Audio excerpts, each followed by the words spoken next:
Hello दोस्तों, हमारे channel Ayurvedic tips में आप सभी का स्वागत है।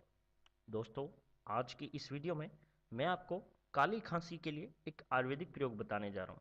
प्रयोग को बताने से पहले दोस्तों, मैं आप सभी से गुजारिश करना चाहूँगा कि यदि आपने हमारे इस चैनल को अभी तक सब्सक्राइब नहीं किया है तो प्लीज़ आज ही से सब्सक्राइब कर लें। साथ में दोस्तों बेल आइकन को भी दबाना ना भूलें। तो चलिए दोस्तों, अब बात करते हैं उस आयुर्वेदिक प्रयोग के बारे में। दोस्तों, काली खांसी अत्यंत कष्टकारी रोग है, विशेषकर बच्चों में। इसके कारण छाती में असहनीय पीड़ा होती है। दोस्तों, यह रोग किसी भी आधुनिक दवा द्वारा प्रभावी रूप से ठीक नहीं हो पाता।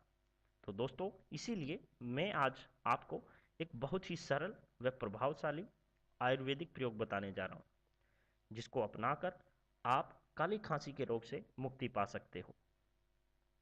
तो इसके लिए आपको क्या चाहिए दोस्तों? इसके लिए चाहिए आपको हल्दी, काली मिर्च, मुलैठी, सेंधा नमक, ओंगा के बीज और कटेरी का पंचांग। तो दोस्तों, सबसे पहले आप हल्दी ले लीजिए 2 से 5 ग्राम, काली मिर्च ले लीजिए 2 से 5 दाने लेने आपको, मुलैठी 2 से 5 ग्राम, सेंधा नमक 500 मिलीग्राम। और इसके बाद दोस्तों, इन सभी को आप अच्छी तरह से मिलाकर इसका बारीक चूर्ण बना लीजिए।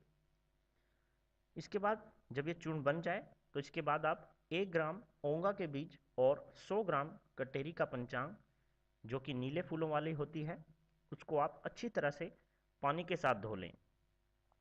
अच्छी तरह से धोने के बाद इसके आप छोटे छोटे टुकड़े कर लें और इसमें आप 20 से 50 पत्ती तुलसी की लेकर 1 लीटर पानी में इन सभी को, जो भी ये औषधियाँ हैं जो ऊपर मैंने बताई थी, जो चूर्ण बन गया है, उनको भी इनको मिलाकर आप इसको पकाएं। पकते पकते दोस्तों, जब ये 1/4 शेष रह जाए तब इसे उतार कर किसी कपड़े से छान कर किसी शीशी में भरकर आप इसे रख लीजिए। तो दोस्तों, अब वो दवा तैयार हो चुकी है। इसकी आप 2-2 चम्मच शहद मिलाकर दिन में 4 बार इसका सेवन करवाएं। इस काढ़े को दोस्तों आप यदि हर रोज़ ताज़ा बनाते हो तो लाभ बहुत जल्द होगा। तो दोस्तों, कुछ ही दिनों के नियमित सेवन से आपको इससे काली खांसी से मुक्ति मिल जाएगी। तो दोस्तों, आज की वीडियो में बस इतना ही। यदि आपको ये वीडियो अच्छी लगे, आप इसे लाइक कीजिए, शेयर कीजिए, कमेंट कीजिए। Thank you.